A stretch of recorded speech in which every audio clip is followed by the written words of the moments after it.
I cannot believe you called Johnny. Tommy.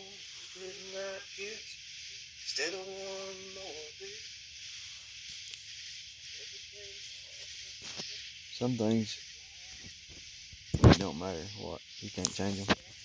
Dude in this video here talking about picking up his not knowing. No, it's just some shit. It's just too much. Like, I ain't doing it. I ain't gonna do it. I ain't gonna have been done it. Regardless. You can never put me in that category. Ever. No matter what. Till I die. After I die. When I come back. Whatever. There will be ghosts.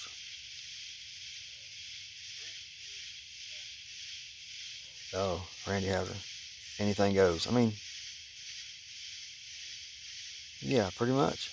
But some shit, hell no. It ain't going. I don't give a fuck who or what or where or why. Period. But one thing, man, how the fuck you gonna call Johnny Tommy? Because that's the way they came with this shit. You can switch out the names, do what you want to do with the fucking words, but here's how the song is. Play it and get this fucking fame and fortune. It's gonna cost you your soul. And that's why.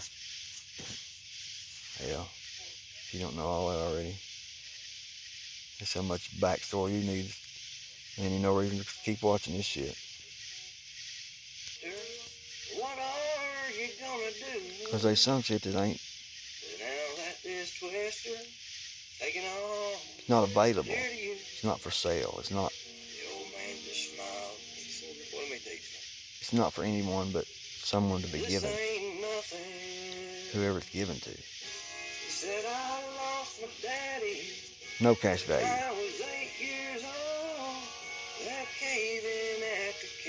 Because if you don't know, you don't know.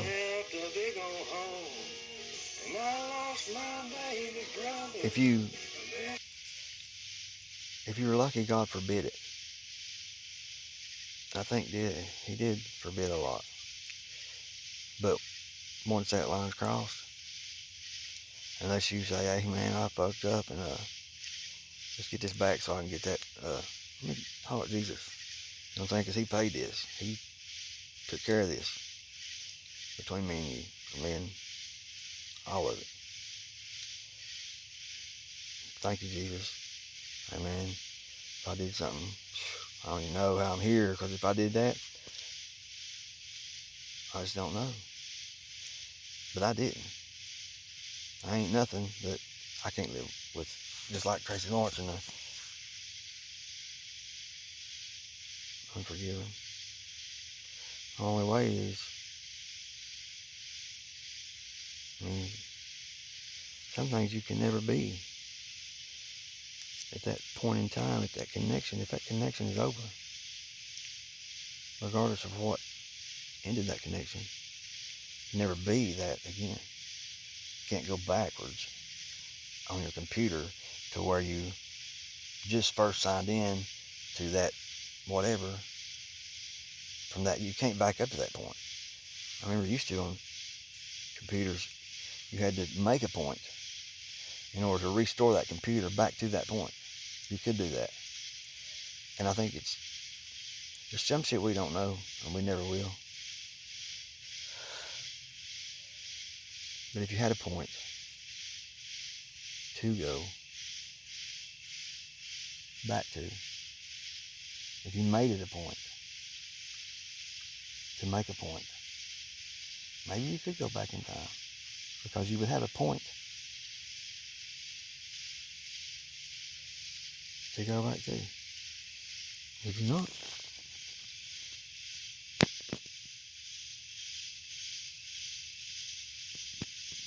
Or would you just be fucking crazy?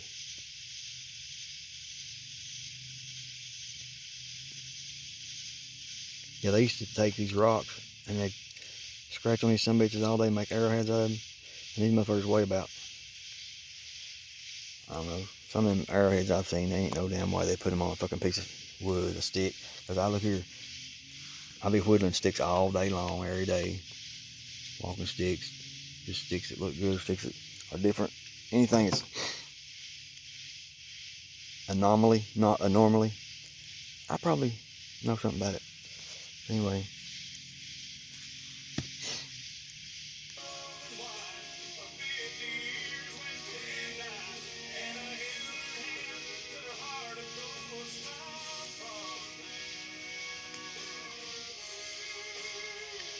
Now that was something. I mean, to have held your wife's hand, to have been with your wife for 50 years, hold her hand when she's dying, just the odds of getting to that point of being, still having that connection after 50 years, still being the way it should be. Love explained. Definition of love is to put another, their well-being, their needs or wants in front of your own at all times, every time.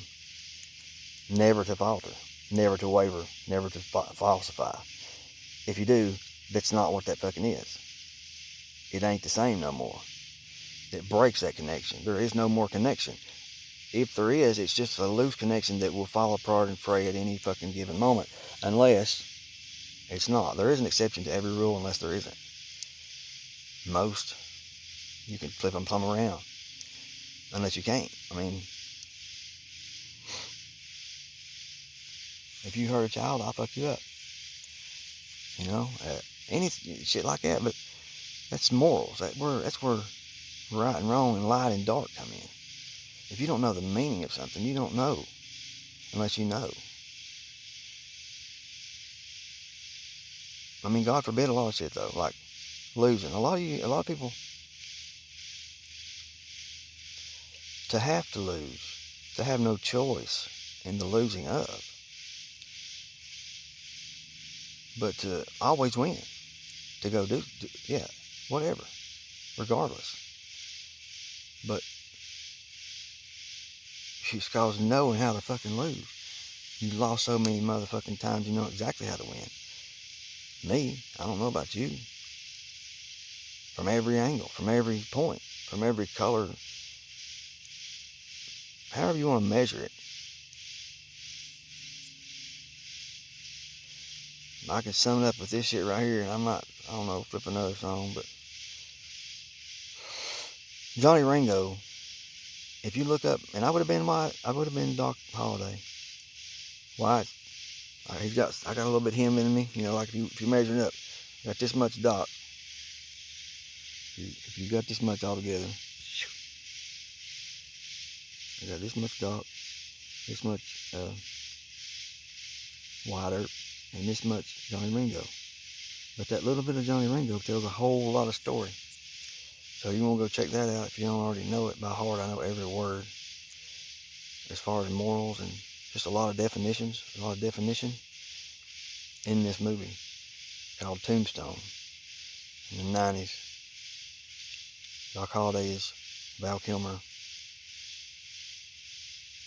Johnny's in the theater. They're on the stage. The devil's dancing. Curly Bill Brosey sitting in a red shirt. Got them mustache curls up and shit. The devil's dancing and he makes a deal with somebody, and somebody says, Curly Bill says, "What would you do, Johnny?" Johnny said, "I already did it."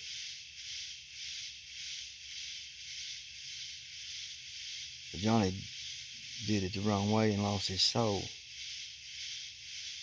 The only way somebody that does that shit can get their soul back, or they think they can get back, is putting that shit on somebody else, I guess. That's all I know. Must be the reason a lot of people are like they are. That to have to lose, break, just broke, just to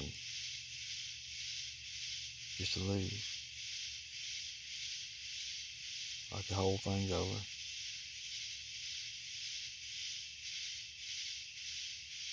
Or just mad about it. Hate. It's darkness. You can break everything down into light and darkness. People talking about evil and good. There's some shit that goes in both categories. It could be good, okay, but then another way. But you can break shit down into light and darkness, and it can't come out of it. It's stuck. It's either fucking one or the other. And over here, man, I try to stay in the light all the damn time, every time.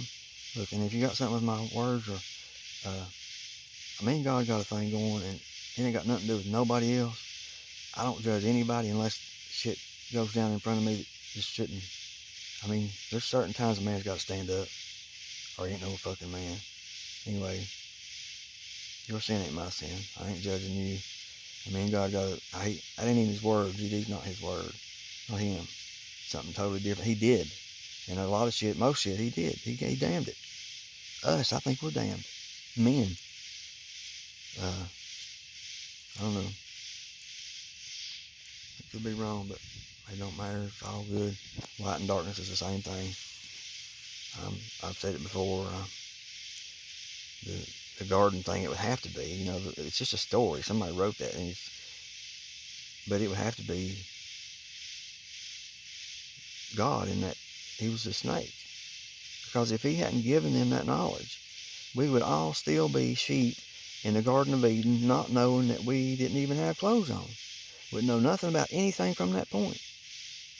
About anything dark, starting, I guess, with the sex. Because they were just walking around. I mean, maybe they ever having sex too. I don't fucking know, but they were clueless to anything but except what God told them. And anything after that point, shit that we're still clueless to, that these fuckers are doing, come from a different place. They didn't come with him on our side. I'm talking about motherfuckers with morals, shit that you gonna stand up if, you know, there's certain shit that you know, that I know, that I know that you know, that you know that I know. And if you don't do that shit, if you wouldn't do that shit, if you ain't about that shit, if you ain't made it right and are correct in light, which would be through Jesus and God, you can't be any further in this fucking video right here than where the fuck we're at, because it ain't you. But if it is, hey, nice to meet you, hey, I love you, I don't know who you are, but god damn, where you been? Out to LA, tuning along in my Chevrolet, toking on a number and digging on the radio. And just as I crossed the Mississippi line, I heard that highway start to whine. I knew that left rear tire was about to go. Well, the spare was flat and I got uptight, 'cause there wasn't a filling station in sight, so I just limped on down the shoulder on the rim. I went as far as I could, and when I stopped the car, it was right in front of this little bar, kind of a redneck-looking joint called the Dewdrop Inn. I stuffed my hair up under my hat, told the bartender that I'd had a flat, and would he be kind enough to give me change for a one. Well, there was one thing I was sure proud to see. There wasn't a soul in the place except for him and me, and he just looked disgusted and pointed toward the telephone. I called up a station down the road a ways, and he said he wasn't very busy today and he could have somebody there in just about 10 minutes or so. He said, now you just stay right where you're at, and I didn't bother to tell the darn fool that I sure as hell didn't have any place else to go. I just ordered up a beer and sat down at the bar when some guy come in and says, who owned this car with the peace sign, the mag wheels, and the 4 on the floor? Well, he looked at me and I damn near died, and I decided that I'd just wait outside. This one old drunk chick and some fellow with green teeth. 3 of them and only one of me. Reached out and kicked the old green teeth right in his knee.